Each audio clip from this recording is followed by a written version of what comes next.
Good morning বন্ধুরা, dance with অদ্রিজার চ্যানেলে সবাইকে স্বাগত। একটা সুন্দর সকাল নিয়ে এসেছি। আগে জানি ছোটোদেরকে ভালোবাসা এবং বড়োদেরকে প্রণাম। আর যে সমস্ত বন্ধুরা আমার ভিডিওর সঙ্গে যুক্ত আছে এবং আমার ভিডিও দেখছো তাদেরকে অসংখ্য অসংখ্য ভালোবাসা জানিয়ে আজকে ব্লগটা শুরু করছি। এই দেখো কি সুন্দর আকাশ দেখছো, মেঘলা আকাশ, কেমন লাগছে। আজকে তোমাদের দেখাবো আমি যে কীভাবে মেশিনে বাদাম ছাড়ানো হয়, সেই সমস্ত ভিডিও দেখাবো।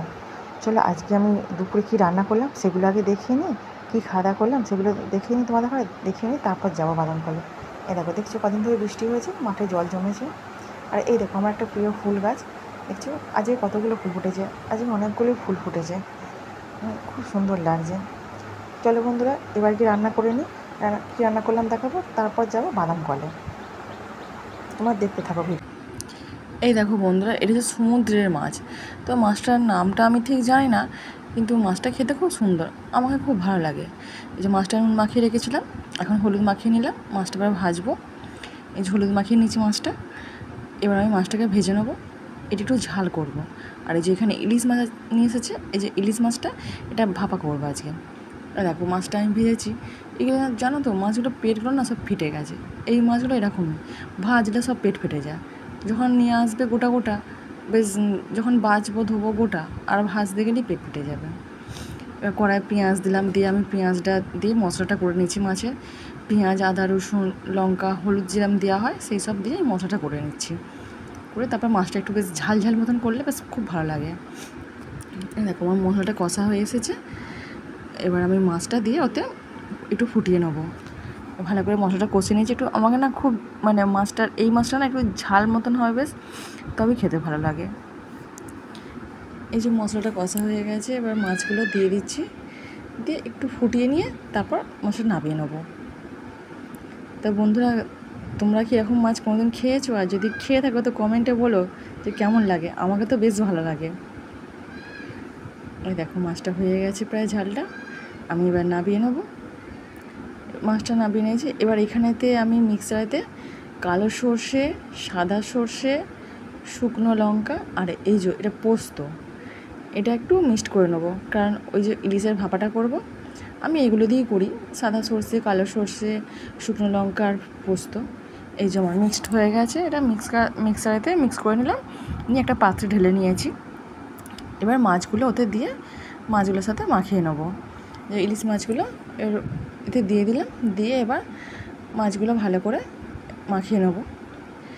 এবার এই মশলাটার সাথে আর একটু মশলা অ্যাড করতে হবে, একটু হলুদ গুঁড়ো অ্যাড করব, হলুদ গুঁড়ো আর লবণটা পরিমাণ মতন দিতে হবে, আর সর্ষের তেল।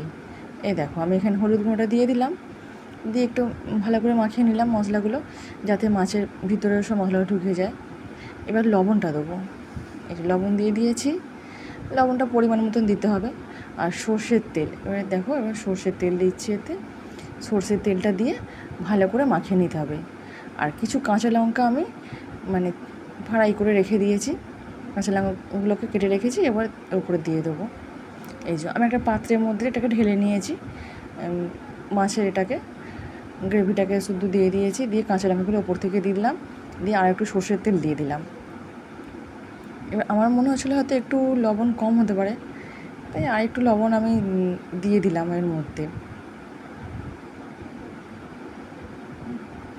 দিয়ে এবার এটাকে আমি প্রেসার কুকারটা গ্যাসে জল দিয়ে বসিয়ে রেখেছি, এবার প্রেসার কুকারের মধ্যে এটাকে এবার বসিয়ে দিলাম। টিফিন কৌটো করে দিয়েছিলাম, তো টিফিন কৌটোটা এঁটে এবার প্রেসার কুকারের মধ্যে বসে দিলাম, দিয়ে প্রেসার কুকারটা এঁটে দিলাম, মিনিট 5-10 দিলাম, তারপর দিলাম হয়ে গেছে। দেখো এটা আমার হয়ে গেছে, আমি নামিয়ে নিয়ে এসেছি। এই দেখো উপর থেকে কি সুন্দর দেখতে লাগছে, দেখো কিন্তু খুব সুন্দর হয়েছে, আমি তো খেলাম, দারুণ লাগছে বন্ধু খেতে। দেখো বন্ধুরা এইটা হচ্ছে বাদাম কল, যে বললাম না বাদাম কল আজকে যাবো একটু, কীভাবে কীভাবে বাদাম ভাঙা হয় তোমাদের দেখাবো, কীভাবে বাদামের খোলা ছাড়ানো হয়। এই যে এটা মেশিন, আর এই যে দুটো থাক রয়েছে, এই যে এই থাকটা বাদামটা পড়ছে ভেঙে, উপর থেকে ভেঙে আসছে, মেশিনের মাধ্যমে ভাঙা হচ্ছে, হয়ে এখানটা পড়ছে, খোলাগুলো এখানে আটকে থাকছে, আর এই যে দানাগুলো, এই যে এখানটা দানাগুলো চলে আসছে, খোলা বাদামের খোলাগুলো ওখানে থাকছে আর দানাগুলো এখানে। এই দেখো পরিষ্কার মানে দানা, একটাও দানা ফাটেনি কি দানা ভেঙে গুঁড়িয়ে কিছু হয়নি, পরিষ্কার আছে। এই দেখো কি সুন্দর। আর এগুলো সব যে বস্তায় লাট দেয়, এই যে উপরে যা এটাতে বাদামগুলো উপর দিয়ে উঠে ছাদ দিয়ে উঠে বাদাম ঢালতে হয় ওখানে, ঢেলে এই যে মেশিনের মাধ্যমে হয়। আর এখানে সব নানা রকম যন্ত্রপাতি আছে। আর এই দেখো এই যে বস্তাগুলো মানে বাদাম বাছাই হয়ে গেছে, সব লাট দেওয়া আছে। মানে এই বাদামগুলোকে আবার বাছাই করতে হবে, এই যে বাদামটা আছে না এগুলোকে আবার বাছাই করতে হয়, কেন এতে হয়তো মাটি কিংবা মানে খারাপ বাদাম থাকে না, সেগুলোকে আবার আলাদা করে বাছতে হয়, বেছে প্যাকিং করতে হয়। এইখানে সব বাদাম লাট দেওয়া আছে ওই দিকেতে, সবগুলো বাছাই হয়ে গেছে বাদামগুলো। এই লাট দেওয়া দেখো, এগুলো পরিষ্কার মানে বাছাই বাদাম একদম, এগুলো লাট দিয়ে রেখেছে। এবার গাড়ি আসবে, লোড হবে, চলে যাবে। এই যে এখানে বাদাম যে ঢালা আছে না দেখতে পাচ্ছ, এই যে বাদামের মধ্যে যে এই যে কালো কালো একটু বাদামগুলো আছে না, একটু খারাপ টাইপের বাদামগুলো, ওইগুলোকে বাছাই করে। এইসব এই যে এখানে বাদামগুলো ওখান থেকে ভাঙার পর এখানে ঢেলে দেয়, দিয়ে এবার এখান থেকে বেছে বস্তায় ভরতে হয়। আর এখানে এই যে সব এরা আছে কাকিমাগুলো, এসব কাকিমাগুলো যারা আছে এরা সবাই এই বাদাম কলে কাজ করে, আর ওই যে বাদাম বাছাইয়ের কাজ করে। বাদামগুলো ওরা বেছে বস্তা প্যাকিং করে দেয়। এই দেখো বন্ধুরা, বিকালে বৃষ্টি হয়েছে, এই দেখো দেখছো, আমি ছাদ থেকে তুলছিলাম ভিডিওটা। এই যে কেমন ঘোরাঘুরি করছে সবাই, ওরা মাঠে বেরিয়ে পড়েছে ঘুরতে। তা বুঝতে পারছো না কি জানি না, দেখছো কেমন ঘোরাঘুরি করছে। তো বন্ধুরা বলবে কেমন লাগলো ভিডিওটা, বাদাম কলটা দেখতে কেমন লাগলো, বাদাম ছাড়ানোর প্রসেসিংটা কেমন লাগলো তো বলো। আর যদি ভিডিওটা ভালো লাগে থাকে প্লিজ লাইক, সাবস্ক্রাইব, কমেন্ট করো। এখানেই শেষ করলাম ভিডিওটা।